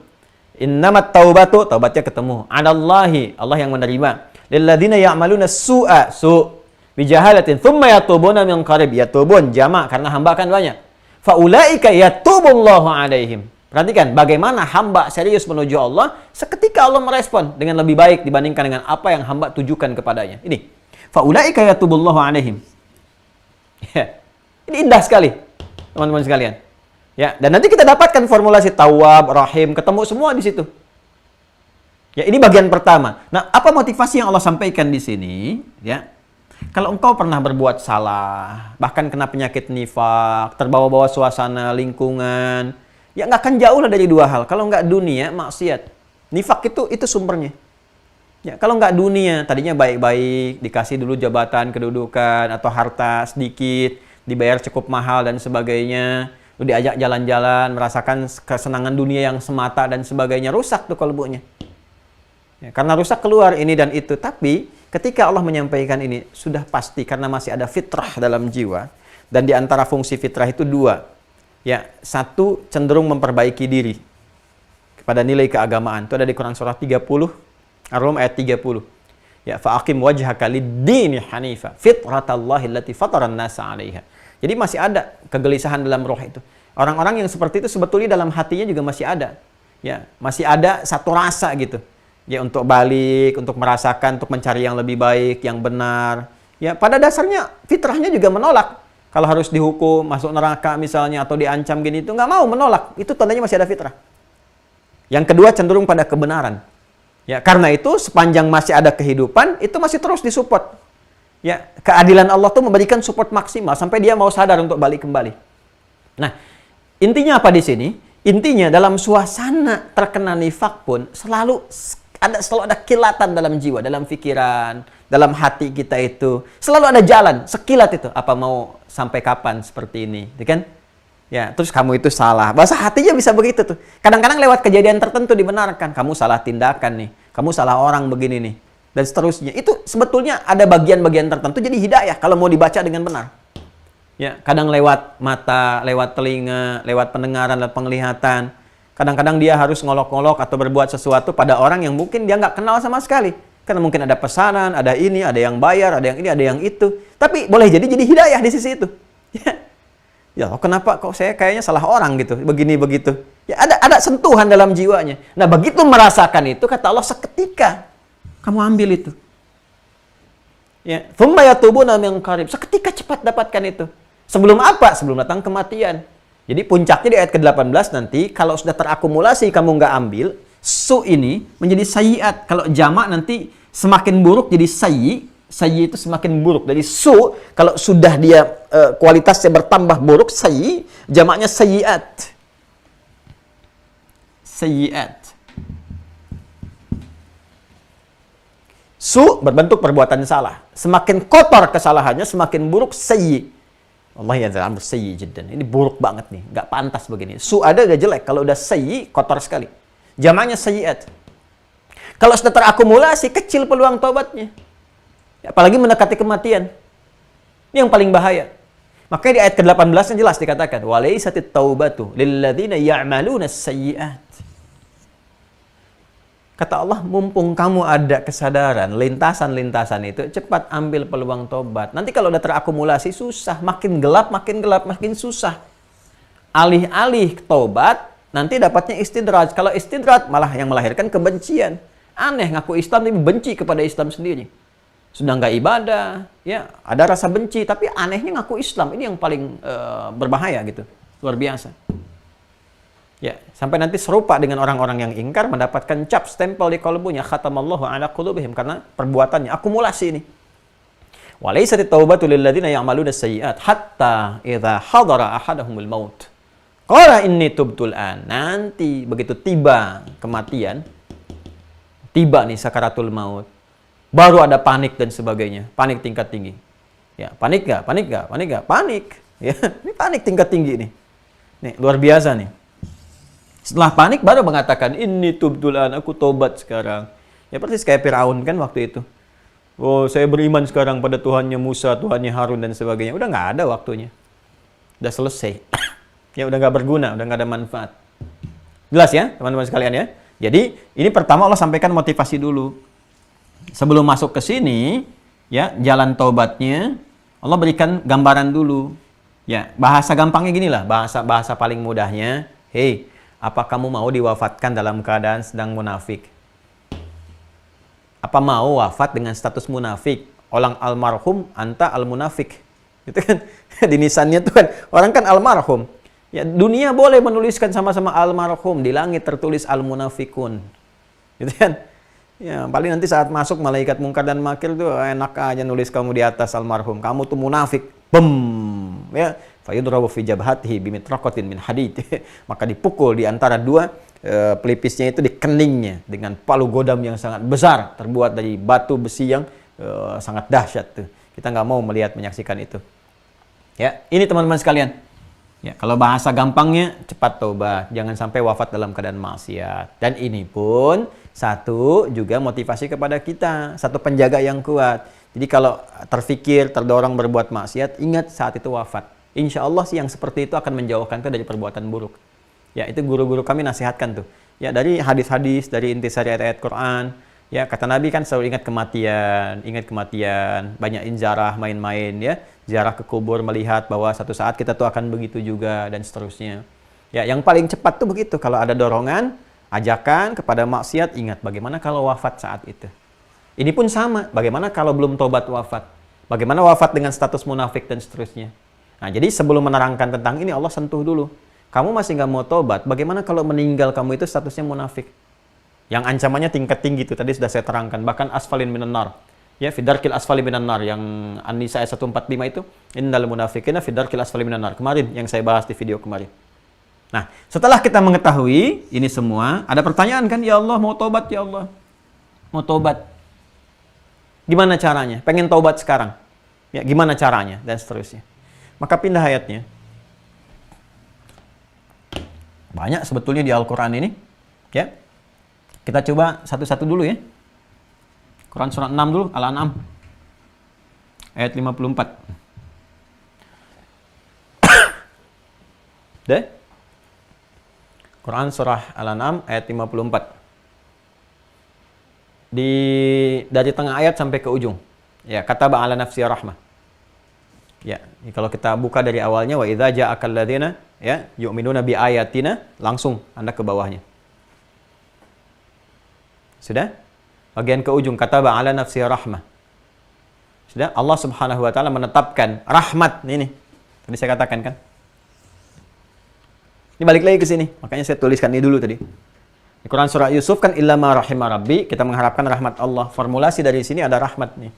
Syifa, rahmat sini. Orang sudah berbuat salah, berbuat su, pengen balik, pengen tobat. Kata ba'ala nafsi rahmah. Allah Subhanahu wa taala menetapkan ya pada zatnya, pada dirinya untuk memberikan rahmat. Apa di antaranya? Annahu man 'amila minkum su'an bijahalatin. Ya, bahwa sungguh bagi orang-orang yang pernah berbuat su, tuh mengonfirmasi Quran surah keempat ayat 17. Di Quran surah keempat ayat 17, ya, Allah berfirman apa? Innamat taubatu 'ala Allahi lil ladzina ya'maluna su'a bijahala. Di sini pun dikonfirmasi Quran surah ke-6 Al-An'am ayat 54. Ya, kata ba'ala nafsi rahmah annahu man 'amila su'an bijahalatin. Suruh orang-orang yang berbuat buruk. Ya, karena apa? Karena jahalah. Ya. Kemudian apa yang dia lakukan? Taba. Ini dapat di sini tadi ini. Lalu dia bertobat. Bagaimana cara bertobatnya? Aslaha. Dengan melakukan islah. Aslaha. Nah, ini langkah pertama untuk mendapatkan tobat adalah aslaha. Sudah? Kalau sudah mendapatkan ini, nanti Allah gugurkan dulu dosa-dosanya. Ini kan mengeluarkan dosa, mengeluarkan dosa. Ya, dosa. Dosa tingkatannya nanti ada 4 ya. Jadi dzambun, kemudian dzunubun ma'azulmi, kemudian yang keempatnya adalah israf, al-israf. Gini. Ini umumnya disebut dengan khata. Ya. Dah, nama umumnya khata, perbuatannya akhta, ya kan? Nanti Allah menurunkan sifat yang memaafkan salah ini dengan nama al-afwu. Al-afwu nanti sifat yang diturunkan untuk memaafkan kesalahan. Khata, perbuatannya akhta. Kalau nanti melahirkan dosa, ya, dosa pertama yang skala kecil tapi tetap dosa, dzambun namanya. Terakumulasi jadi dzunub, terakumulasi dzunubun ma'azulmi, terakumulasi di israf. Ya, ini pasangannya ghafir, ini ghaffar, ini ghafur, ini rahim. Sudah? Ini dzambun, ghafir, ditemukan di surah Ghafir, surah ke-40 ayat 3. Ghafiridz dzambi wa qabilit taubi. Kembali ke taubat, wa qabilit taubi. Ghafiridz dzambi, Allah kalau sudah mengampuni satu dosa, ya maka berpeluang menerima taubatnya. Jelas. Jadi yang Allah berikan pertama kali ketika seseorang mau taubat, benar caranya dengan aslah, memperbaiki diri, aslah, sifatnya islah. Maka yang akan Allah berikan pertama mengampuni dosa-dosanya dulu. Ghafiridz dzambi wa qabilit taubi. Ketika taubat diterima, dosa dihapuskan. Perbuatan-perbuatan buruk itu ya nanti dihapuskan dengan taubat yang benar, itu menggugurkan dosa sehingga nanti dihisab di akhirat gak ditampakkan lagi. Kan konsepsinya ditampakkan kan? Faman ya'mal mithqala dzarratin khairan yarah wa may ya'mal mithqala dzarratin syarran yarah. Kan? Nah, ini ketika dihapuskan, digugurkan, sudah nggak ada lagi. Ya. Apa Anda kira orang-orang yang menjadi sahabat Nabi nggak ada dosa sebelumnya? Ya, banyak terjebak dalam jahiliyah. Ada yang musyrik, ada yang jadi musuh kepada Nabi SAW dan sebagainya. Ketika mereka memperbaiki diri, ya, aslaha wa hasuna islamuhum, ya, aslaha wa hasuna islamu, baik memperbaiki diri dan seterusnya, bersyahadat, gugur semuanya, bahkan di antara mereka ada yang masuk surga tanpa hisab, dijamin lewat lisan Nabi sallallahu alaihi wasallam. Ya. Ini teman-teman sekalian. Kemudian Ghaffar ditemukan di Quran surah Nuh, ya, ayat yang ke-10. Faqultu astaghfiru rabbakum innahu kana ghaffara. Ya, karena itu kalau sudah naik ke Ghaffar berarti akumulasi. Berarti umatnya Nabi Nuh pada saat itu bukan di level 1, udah naik level 2 nih. Ya, udah mengancam Nuh, udah mengolok-olok dan sebagainya sudah ke sini. Dzunubun ma'a zulmi, ini sudah ada zalimnya. Bukan cuma berbuat dosa tapi mewariskan dosa pada orang lain. Ya, ngolok-ngolok misalnya yang lain, ngajak-ngajak untuk tidak bersama orang baik. Ya, seperti orang yang ya menyoal orang yang ibadah ke masjid, terus menyoal masjidnya, berusaha menampilkan citra buruk tentang yang terkait dengan masjid. Itu disebut dengan dzunubun ma'a zulmi. Itu ada di Quran surah kedua Al-Baqarah ayat 114. Wa man azlamu mimman mana'a masajidallahi ayyudhkara fiha ismuhu wa sa'a fi kharabiha. Itu yang bahaya. Wa man azlamu mimman mana'a masajidallahi ayyudhkara fiha ismuhu wa sa'a fi kharabiha. Siapa orang paling zalim yang dia mempermainkan masjid, ya, mengondisikan seakan-akan masjid itu adalah misalnya pusat terorisme kalau bahasa-bahasa sekarang gitu kan. Ya, seakan-akan masjid itu citra yang buruk dan sebagainya, tapi sengaja dibuat. Ya, sengaja. Ya, bukan karena memang ada seperti kasus di masa Nabi, orang membuat masjid untuk kamuflase saja, ada. Ya, seperti Abdullah bin Ubay bin Salul itu. Luarnya kelihatan masjid, tapi dalamnya di situ ada makar, ada macam-macam dan sebagainya. Sehingga diperintahkan oleh Allah langsung lewat Nabi SAW, ya, untuk diselesaikan. Ya. Nah, ini teman-teman sekalian, ini tidak. Dia ngolok-ngolok orang ke masjid, membangun citra yang jelek tentang masjid dan sebagainya, itu tingkatnya tinggi. Dzunubun ma'a zulmi, ada zalimnya. Karena itu bahasa Qur'annya, waman azlamu. Siapa orang paling zalim? Nah, ini berpeluang juga mendapatkan ampunan Allah. Selalu ada peluang untuk taubat, ada kebaikan. Islam itu solutif. Ya, Islam hadir ya untuk menghadirkan cinta, bukan cela. Ya, merangkul bukan untuk memukul. Ya, memberikan hidayah, ya, dan kebaikan-kebaikan bukan untuk menyakiti dan menjauhkan, tidak. Maka muncul sifat Ghafur. Ghafur. Kalau sudah semakin terakumulasi israf, pokoknya kalau nggak menjelek-jelekkan kayaknya belum pas deh. Kalau nggak bikin konten untuk membuat keonaran, kayaknya hari ini belum sempurna. Kalau belum menyoal, ya belum macam-macam, kayaknya belum lengkap kehidupan di hari ini. Itu israf namanya. Ya, israf ini sudah terakumulasi semua, mabuk iya, zina iya, macam-macam dan sebagainya. Ini israf nih. Maka di sini pun tetap Allah berikan peluang untuk mendapatkan rahmat Allah. Kalau mau taubat, ya makanya nanti kalimatnya dengan rahmat, pemiliknya rahim. Ya, di Quran surah 39 Az-Zumar, ya ayat 53 itu. Qul ya ibadiyalladzina asrafu ala anfusihim la taqnatu mir rahmatillah. Kalau kita gabungkan semua ini, kita dapatkan di Quran surah kedua Al-Baqarah ayat 286. Ya, la yukallifullahu nafsan illa wus'aha. Laha ma kasabat fahala wa 'alaiha maktasabat dosa. Rabbana la tu'akhidna in nasina aw akhtana. Nih, khata. Rabbana wa la tahmil 'alaina isran kama hamaltahu 'alal ladzina min qablina. Ini Ghafir Ghaffar. Rabbana wa la tuhammilna ma la taqata lana bih. Dzunuban ma'a zulmi al-israf. Fa'fu 'anna al-'afwu lawan dari khata. Waghfir lana mencakup Ghafir, Ghaffar, Ghafur. Warhamna rahim. Kalau sudah mendapatkan semua itu, fangsurna 'alal qaumil kafir, mohon jaga kami ya Allah dari pengaruh-pengaruh keburukan yang bisa memalingkan dari ketaatan. Di Quran surah ke-6 ayat 54, ujungnya Ghafurur Rahim, mencakup semua ini. Ya. Jadi kalau kita benar, ini caranya dengan taubat menggunakan aslaha yuslihu, ya, sifatnya disebut dengan islah. Ini gambarannya. Maka apa yang terjadi? Nanti Allah perbaiki dulu ininya nih, perbuatan salahnya. Dihapuskan dulu. Menurunkan sifat Ghafur kan? Ghafur di ujungnya kan annahu Ghafur Rahim. Ada kan? Ya, Ghafur menggugurkan dosanya. Kalau ini hilang, Rahim merahmati ini kalbunya. Illa ma rahima rabbi, kembali ke surat Yusuf tadi. Kalau ini sudah dirahmati, itu sudah digugurkan, maka yang keluar karena islah ini, hasil dari islah itu soleh namanya. Hasil dari islah soleh. Islah kan dari aslaha yuslihu. Islahan, kata dasarnya akarnya salaha yaslahu. Salaha yaslahu. Sifatnya disebut dengan soleh. Makanya orang-orang itu kalau sudah islah, ini berusaha untuk soleh namanya. Ya, aslah itu mengentaskan yang jelek, yang su-nya, supaya muncul solehnya. Hamzahnya izalah fungsinya. Ya, menanggalkan sesuatu. Aslaha yuslihu islahan. Menanggalkan yang su-nya, supaya muncul solehnya. Nah, sekarang bagaimana caranya untuk islah ini dalam rangka taubat? Pindah ke Quran surah Al-Furqan, surah 25, ayat 71. Nanti disebutkan di situ taubatnya dan amal solehnya. Quran surah ke-25 ayat 71. Ya. Agak banyak sebetulnya, cuma kita ambil yang bisa menguatkan dengan cepat saja. Sudah? Buka mushafnya. Sudah? Illa man taba wa amila amalan salihah. Ada? Kecuali orang-orang yang taba, tuh kembali ke sini, taba, mentaubat. Jadi pernah berbuat buruk karena salah dalam nafsu dan sebagainya, dia taubat. Dan apa yang dia kerjakan? Nah, ini kuncinya. Untuk mendapatkan islah itu, maka dia berlatih memperbaiki yang jeleknya dulu. Jadi cara mengobati ini, teman-teman sekalian nih, yang ini. Pembukanya dari sini. Dari perbuatannya. Karena dari perbuatan ini kan ngirim ke sini.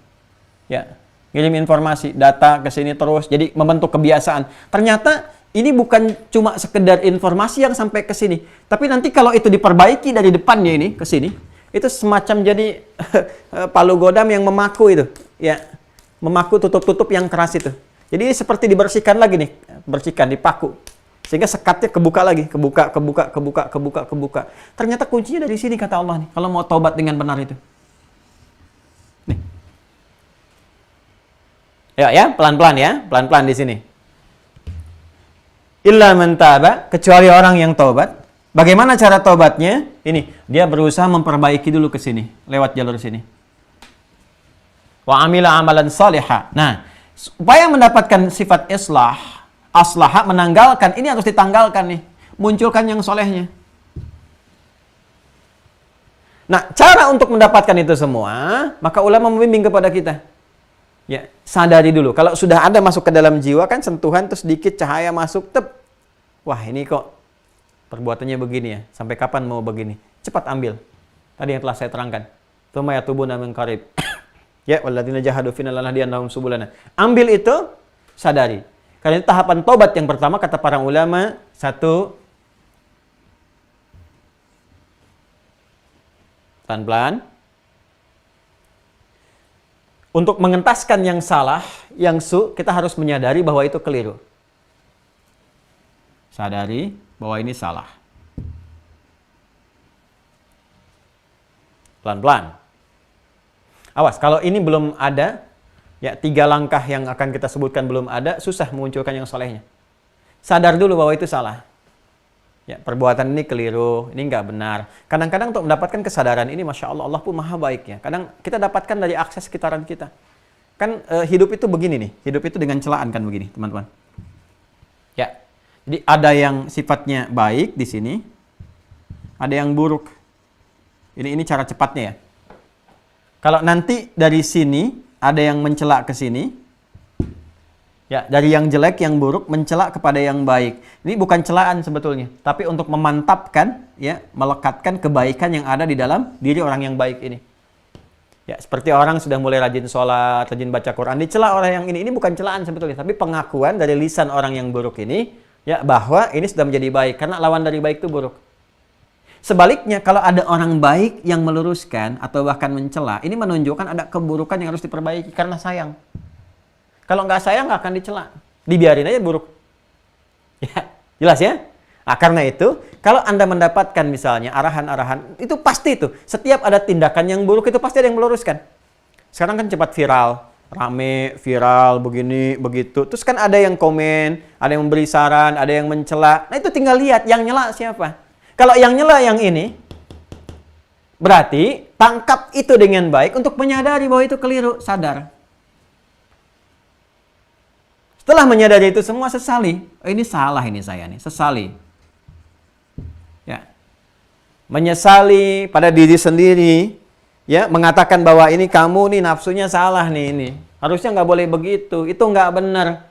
Mencela sesuatu pada diri, ya, pada diri kita itu laum namanya. Ya. Pada diri. Yang pencelaannya disebut laim. Kalau sungguh-sungguh mencela, lawam. Ya, kalau jiwanya mencela diri sendiri, kenapa saya dulu berbuat begini? Ini nggak benar nih, saya pengen balik nih. Itu lawamah namanya. Sifat nafsunya, lawamah.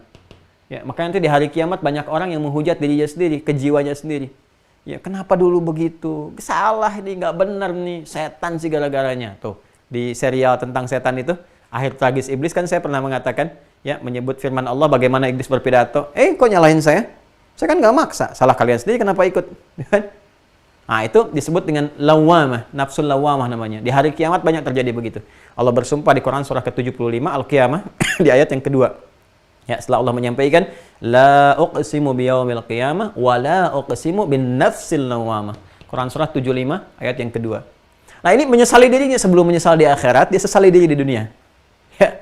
Sadar, ya Allah, kenapa saya harus menjadi begini? Kenapa saya harus mencela si fulan? Kenal juga enggak dengan si fulan, bahkan dia enggak pernah menyakiti saya, nyakitin keluarga saya, nyinggung juga nggak pernah, membicarakan keburukan tentang saya juga nggak pernah.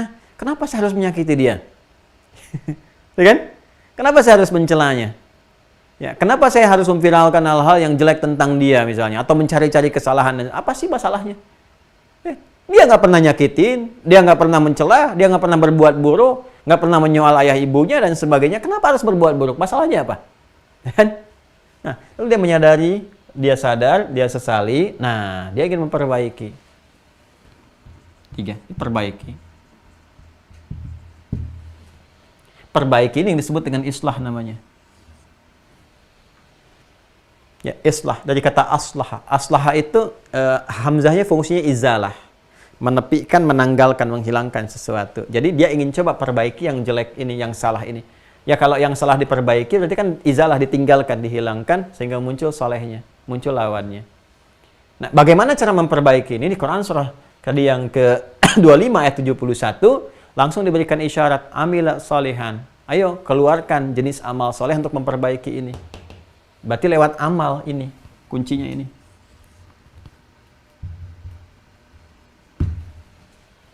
Apa saja amal-amal yang sekiranya menghadirkan formulasi obat penawar untuk ini. Tadi kan kita dapatkan dari Al-Quran disebut syifa, kan? Ada rahmat, ada hudan. Tinggal balik ke sini, apa kira-kira yang bisa mendatangkan ini semua? Karena obatnya kan di sini. Turunkan jadi amalan. Tidak ada amal terbaik kecuali salah satunya yang ditunjukkan di Al-Baqarah tadi, ayat 2-5. Kan? Kan itu mengumpulkan ini semua. Dzalikal kitabu la raiba fihi hudal lil muttaqin, pemilik ini. Alladzina yu'minuna bil ghaib, untuk meningkatkan iman supaya bangkit lagi, ya kan? Wa yuqimunas shalah, salat, perbaiki salat. Amalan pertama salat. Itu yang menjadikan orang-orang kena nifak itu, kalau sudah kena nifak, salatnya ini jadi bermasalah. Kalau nggak ria, berkulang, malas-malas dan sebagainya. Sekarang perbaiki dari sini dulu. Ini yang di Quran surah ke-4 ayat 142. Ya, Quran surah An-Nisa ayat 142. Innal munafiqina yukhadi'unallaha wa huwa khadi'uhum wa idza qamu ilas salati qamu kusala. Mereka kalau mau sholat itu kelihatan malas-malasan, nggak benar sholatnya, tujuannya dunia. Nah, sekarang kita ingin perbaiki, salah saya ingin perbaiki, ya, ingin ke jalur yang benar lagi. Maka apa yang perlu dilakukan pertama kali? Amilas salihah, tobat, buktikan, perbaiki dengan amal soleh. Amal soleh pertama apa? Sholat dulu, ini. Perbaiki sholatnya. Mulai bergaul dengan orang yang sholat, mulai datang ke masjid. Nanti insya Allah akan melembutkan hati. Makanya orang-orang yang tadinya keras, awalnya orang mungkin akan heran ngelihat, tumben dia ke masjid, tumben tuh. Ya, karena nggak pernah menyentuh itu. Tapi setelah Anda membiasakan diri, itu Allahu Akbar. Allah tuh maha indah itu. Rahmat Allah itu. Itu tanpa Anda bicara, Allah bisa melembutkan hati orang-orang sekitaran. Ketika Anda 5 waktu sudah ke masjid, subuh ke masjid, zuhur ke masjid, asar ke masjid, maghrib sampai isya, yang tadinya orang mungkin nggak menyapa Anda, tiba-tiba sekarang udah mulai perhatian, mulai datang, mulai menyapa, mulai jadi teman dan sebagainya. Itu sangat luar biasa. Kalau nggak percaya silakan. Orang baik datang ke kumpulan orang-orang yang tidak baik. Apakah akan disapa? Belum tentu, diolok-olok. Woi, tumben ahli masjid datang ke sini. Ya. Sebaliknya orang-orang yang banyak salahnya datang misalnya ke tempat yang baik dan sebagainya, ya, ke masjid misalnya, kata-kata kotor juga keluar. Kenapa? Karena orang baik itu nggak punya kosakata yang buruk. Keheranan ada. Wah, ini ya, insya Allah. Saling tanya tuh semua, tapi ketika konsisten, subuh, zuhur, asar, maghrib, isya, terutama isya, itu obat yang paling sangat efektif untuk sifat nifak itu isya tuh. Tepat waktu, subuh sama isya, subuh, isya, subuh, isya. Kalau mau tambah dengan asar yang pertengahan lebih bagus lagi. Ya, ini paling cepat tuh Bu, kalau ibu jaga tuh anak-anak kita tuh ya. Anak-anak ibu dan bapak. anak saya sama istri saya. Jadi dijaga tuh ya dengan baik, subuhnya jaga, isyaknya jaga tuh. Asar yang pertengahan. Itu kalau jaga betul, itu insya Allah anak terbebas, terjaga dari sifat-sifat nifak. Nah ini, sholat perbaiki. Nanti kalau sholatnya sudah bagus, manfaat pertama akan dirasakan. Sumber su ini kan dua bentuknya. Kalau bukan fahsya dari syahwat, mungkar. Makanya jangan heran kalau orang-orang munafik itu lebih pro nanti kepada homoseksual, lesbian, LGBT, macam-macam. Karena fahsya. Kalau nggak percaya silakan. Begitu muncul kasus-kasus LGBT, itu pasti akan banyak tampil tuh. Dan mengaku Islam. Islam, Muslim, ya mau mengajukan ini, bikin undang-undang macam-macam, itu nifak itu. Udah jelas kok, isyaratnya jelas di Quran. Ya, dan Anda bisa ngelihat bagaimana perilakunya. Sholatnya bisa kelihatan, sholat apa enggak, benar apa enggak sholatnya. Itu udah pasti itu, udah pasti itu. Terus kumpulnya sama siapa? Akan masuk semua. Kumpulnya bahkan dengan orang-orang yang belum beriman. Senangnya ngatur-ngatur yang enggak jelas. Ya, bikin-bikin isu yang enggak jelas. Nanti begitu ada perbuatan fahsya, dia muncul duluan. Begitu ada yang mungkar, yang nyela-nyela Islam, ngolok-ngolok, dia juga jadi supporternya, pendukungnya. Ini kesini aja. Ya, saya bicara zaman Nabi ya, yang waktu di Madinah itu, yang Abdullah bin Ubay bin Salul dan sebagainya. Saya bukan bicara masa sekarang. Kalau ada, ya berarti benar nih ayatnya nih, harus kita perbaiki nih, yang seperti itu. Saya bicara Abdullah bin Ubay bin Salul dulu, kumpulnya kan begitu, ya bikin markas di Diror, itu ada markasnya sendiri, ya terus meng-hire itu influencer kalau bahasa sekarang tuh di masa Nabi itu Abdullah bin Ubay bin Salul kerjaannya tuh. Ya, bikin syair-syair provokatif macam-macam ada. Ya, dibuat seperti itu. Ya, kalau kita mau kemas ke bahasa sekarang, itu ada konteks-konteks di zaman dulu dan ayatnya ada jelas, tegas. Seperti saya sampaikan tadi At-Taubah ayat 101 itu. Ya, wa mimman haula minal arabi munafiqun, dan di antara mereka ada munafik akut. Maradu 'alan nifaq, wa min ahlil madinati maradu 'alan nifaq. Nah, ini yang sangat berbahaya. Ini masih saya tuliskan contohnya. Ini teman-teman sekalian ya. Di salat perbaiki nih. Kalau sudah salat, nanti ini akan terentaskan fahsyanya, nanti akan direduksi dan sudah mulai nggak senang. Ya, kenapa sih ya harus bela-bela yang seperti itu? Ini kan sakit, harus dibantu, ya, bukan harus dipertahankan. Ya, karena saya juga suka heran ya sama orang-orang yang bawa isu tentang ya homoseksual, lesbian dan sebagainya. Dia sendiri terlahir dari rahim seorang ibu, ya, yang punya pasangan ayahnya. Bapaknya sendiri dia lahir saja dari pasangan yang berbeda, ayah dengan ibu. Ya kan? Bukan pasangan yang sama, ibu dengan ibu, bapak dengan bapak, nggak mungkin melahirkan dia. Bagaimana bisa mendukung sesuatu yang tidak menyebabkan kelahiran dirinya sendiri? Kan aneh gitu. Itu satu. Yang kedua, kalau anak cucunya juga berperilaku begitu, dia pasti akan menolak. Apakah orang yang pro dengan undang-undang LGBT macam-macam sampai ingin buat dan sebagainya, apakah ridho kalau anaknya juga begitu? Belum tentu. Ya. Coba kalau mendapati bapaknya begitu, dia pasti akan menentang. Ya. Pasti dia akan menentang dan sebagainya. Jadi sebetulnya bukan fitrah itu. Itu bukan fitrah. Itu penyakit di sini, fahsya dan mungkar, kan kita harus bantu. Ya, bukan sibuk mencela ini. Islam itu solutif, hadirkan solusi, bantuan. Kalau sholat ini sudah bagus, maka ini bisa direduksi, dihancurkan. Sehingga jalannya baik. Itu yang dimaksud Quran surah ke-29 ayat 45. Utlu ma uhya ilaika minal kitab. Dzalikal kitabu la raiba fi. Utlu ma uhya ilaika minal kitab wa aqimis shalah. Innas salata tanha 'anil fahsya wal munkar. Selesai. Terus kalau salat sudah bagus, nyaman, kan ada tumaninah di situ. Tumaninah mendorong kepada kalbu, jadi tatmain. Ya, Quran surah 13 ayat 28. Ala bidzikrillah tatmainnul qulub. Ya kan? Zikir itu apa diantaranya? Salat, Quran surah 20 ayat ke-14. Wa aqimis salata lidzikri. Ini amalan pertama. Karena itu kalau ingin terbebas dari nifak, petunjuk Al-Quran yang pertama ini. Tingkatkan salat dulu, ini yang paling pokok. Salat. Kalau salat sudah bagus, ini akan pecah nih. Sekat ini akan pecah. Ini akan kembali kepada normal. Makanya setan itu ya, kepada yang salat, wah, itu luar biasa deh. Dari sebelum sholat, akan sholat, sedang sholat, selesai sholat, terus digoda. Supaya hasil sholatnya nggak ada sama sekali. Ya, akan sholat wudhu. Dari adzan deh, Allahu Akbar. Itu udah mulai. Sebelum tiba waktu udah digoda. Kita sadar bentar lagi waktu sholat. Ya, tapi dibuat menerawang kemana-mana. Acara ini, itu, macam-macam. Ya, begitu adzan, muncul ada kesadaran lagi. Wa idza udzina fara syaitanu alaihi dhurat. Kalau adzan dikumandangkan, setan lagi terbirit-birit. Faidah thuwiba fa'ada, kalau selesai adanya balik lagi. Ya, makanya kalau adzan berkumandang tanpa sadar mengatakan sudah adzan ya, kita dengarkan dulu selesai adzan, baru adzan, belum qomat, itu kan terus. Nanti begitu Anda wudhu, datang lagi setan, walhan namanya. Yang tadi saat adzan itu selesai datang goda, wudhu goda lagi. Makanya ada orang-orang yang setelah wudhu pun suka bingung ini, sebetulnya masih punya wudhu apa enggak gitu. Itu walhan namanya. Mau sholat digoda lagi. Ya. Anda baru takbir aja begini, kata Nabi, ya fayaqulu syaitanu udhkur kada, khinzib namanya.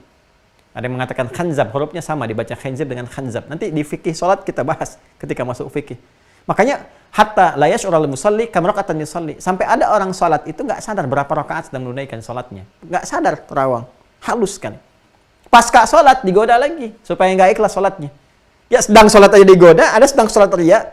Alladzina hum yura'un wa yamna'unal ma'un. Kan itu orang salat. Fawailul lil musallin alladzina hum an salatihim sahun alladzina hum yura'un wa yamna'un al-ma'un. Habis salat digoda lagi supaya hilang pahalanya. Ada yang bicarakan imamnya. Imamnya gitu-gitu amatnya, si amat aja nggak begitu. Iya ya, bacaannya sok panjang. Tuh, habis pahala. Entar pas masuk fikih deh ya, supaya nggak kita tuangkan semua di sini gitu. Ya ini teman-teman sekalian nih, salat itu penting. Apalagi karena ini syifa, rahmat, hudan, ya. Dan clue-nya dari sini, salat kan disebut zikir. Cari amalan tentang zikir yang mencangkup ini. Al-Quran sendiri disebut dengan syifa. Makanya kalau ingin mengentaskan nifak, selain salat, rajin baca Al-Quran. Al-Quran. Ya. Baca terus, sehari lah. Paling minimal yang paling standar baca. Qiraah. Naik di atas qiraah tilawah. Di atas tilawah tahfidz. Ya. Sudah? Dari mana dapatnya Al-Quran? Tuh bagian ketiga. Kan tadi taubat caranya dengan aslaha, masuknya amalan salihah pertama salat, kan? Dari mana kedua Al-Quran? Yang ketiga al-i'tisam. Lihat, al-i'tisam. Tadi bagian yang saya tuliskan di pojok kiri itu ada al-i'tisam. Ya, Mas, tolong diarahkan itu ke al-i'tisam yang pojok dekat penghapus tuh. Ya. Tuh yang paling ujung sana tuh. Nah, ketemu nggak? Al-i'tisam. Ada, Mas? Ada. Coba munculkan yang ada. Tuh dekat penghapus teman-teman sekalian tuh ya. Ada al-i'tisam. Saya kalau ke sini. Yang ini ya. Ini nih. Taubat lewat islah al-i'tisam. Ya, dari mana taunya i'tisam? Quran surah ketiga Ali Imran ayat 103. Wa'tasimu bihablillahi jami'ah. I'tisam itu kata kerjanya i'tasama ya'tasimu. Wa'tasimu bihablillahi jami'ah. Berpegang teguhlah kalian. Ya, kepada apa? Hablillah. Hablillah yang dimaksud apa? Al-Qur'an. Karena di situ pertalian kita dengan Allah itu ada di Al-Qur'an. Allah kan menyampaikan lewat firman. Di situ ada mau'izah, ada rahmat, ada petunjuk. Pertalian kita dengan Allah lewat Qur'an. Prakteknya lewat salat. Makanya dalam salat itu surah-surah yang dibaca dalam salat, yang pokoknya Al-Fatihah itu disebut dengan salat juga. Ya, di hadis qudsi kan ada riwayat Abu Hurairah, qasamtu shalah baini wa baina 'abdi. Ya qala Rasulullah sallallahu alaihi wasallam, qala Allah azza wa jalla, qasamtu shalah baina wa baina 'abdi nisfaini wa li 'abdi masal. Aku bagi, kata Allah dalam hadis qudsi, salat itu dua bagian antara aku dengan hambaku. Dan hambaku kalau minta apapun, kalau benar menunaikan kewajibannya, aku berikan haknya secara sempurna. Idza qala al-'abdu alhamdulillahirabbil alamin. Dimulai dengan Al-Fatihah. Ya, jadi Al-Qur'an itu hablullah yang menjadikan kita tersambung dengan Allah Subhanahu wa taala. Maka rajin-rajin kita berpegang kepada Al-Qur'an. Ya, bisa 3 pilihan. Qiraah, rajin baca. Baca sehari 1 halaman dulu. Ya, biasanya kalau kena nifak tuh nggak langsung. Ya, lihat mushaf dulu, nih lihat mushaf nih. Begitu lihat, ya, baru kan, aduh aku ingin berubah. Lihat mushaf tuh belum tentu langsung baca. Ya, belum tentu langsung bisa baca. Paling ngelihat, megang gini, belum tentu dibaca. Karena belum ada terbiasa, belum terbuka sekatnya tuh. Ya, makanya kalau Anda sehari nggak bisa baca Quran, ya gini. Bawa mushaf yang paling besar lah. Ini kan sedang nih. Mushaf Al-Ahyar-nya yang sedang. Cari yang paling besar. Masuk ke ruang tengah, ya. Nyalakan semua lampu, buka begini aja, nggak usah dibaca. Tanyakan pada diri Anda, ya Allah, dosa apa saya hari ini nggak bisa baca Quran? Dosa apa saya nggak bisa baca Quran? Ya, karena Quran itu cahaya, nur. Ya, kalau nggak kena cahaya, berarti ada maksiat. Dosa apa saya nggak bisa baca Quran tuh? Atau terlalu lekat dengan dunia? Ya, mesti ada. Sekali itu mesti ada dalam sehari itu. Ya, bacaan kita baik murajaah ataupun yang lainnya. Nah, ini bisa mengentaskan sifat nifak. Rajin baca Quran itu insya Allah yang memasukkan kalamullah itu ke dalam jiwa kita, maka yang kotor-kotor akan hilang. Makanya penghafal Quran, ya, yang menghafal kan bisa baca, mengkaji, menghafal tingkat tertingginya. Ya, penghafal Quran itu orang Arab menyebutnya bukan dengan hafidh. Asalnya hafidh itu untuk penghafal hadis, untuk membedakan dengan Quran. Penghafal Quran disebutnya hamilul Quran. Jamaknya hamalatul Quran.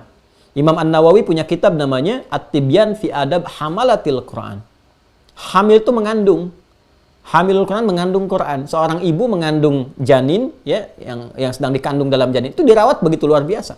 Makan makanan yang sehat, dijauhkan dari tindakan yang buruk. Nah, ini dia ngandung Quran. Kalau sudah Qurannya masuk, maka yang jeleknya keluar. Dan dia rawat, dia jaga itu. Makanya nggak ada fahsya dan mungkar. Kalau benar menghafalnya. Itu yang dimaksud sabiqum bil khairati biidznillah. Quran surah ke-35 ayat 32. Tsumma awrathnal kitaba alladziina istafaina min ibadina faminhum zalimun li nafsi wa minhum muqtasid wa minhum sabiqum bil khairati biidznillah. Jadi kalau benar interaksi dengan Qurannya, khairat keluar. Sedangkan khairat ada di mana? Di takwa. Takwa dalamnya apa? Iman. Makanya kalau orang rajin interaksi dengan Al-Quran, baca aja. Baca dulu, baca tiap hari. Nggak apa-apa, jangan hiraukan orang. Orang mau 1 juz per hari, terserah. Itu orang. Ya, itu orang lain, ini saya. Kondisinya berbeda. Kita bisa mulai 1 halaman dulu. Ya, atau mungkin dapatnya cuma 2 baris dari 15 baris yang mushaf standar. Nggak apa-apa. Ya, nanti subuh dapat 2 baris. Duhur sebaris, nggak ada masalah. Maghrib nanti bisa 1 halaman. Besoknya 1 lembar. Besok-besok ternyata penghafal Quran. Masya Allah. Ya, itu obat yang kedua. Jadi yang pertama sholat, kedua Al-Quran. Wa'tasimu bihablillahi jami'ah. Ya, yang ketiga, ini puncaknya untuk menyempurnakan ini semua. Wa akhlasu dinahum lillah, dan mengikhlaskan semua amalan itu lillah karena Allah Subhanahu wa taala. Mengikhlaskan semua amalan itu karena Allah Subhanahu wa taala. Ya, kalau sudah mengikhlaskan, maka kita baliknya cuma kedua surah. Pertama surah Al-Ikhlas, yang kedua Al-Bayyinah, wa ma umiru illa liya'budullaha mukhlishina lahuddin. Cara paling efektif untuk mengikhlaskan niat itu menimbang-nimbang diri kita sendiri.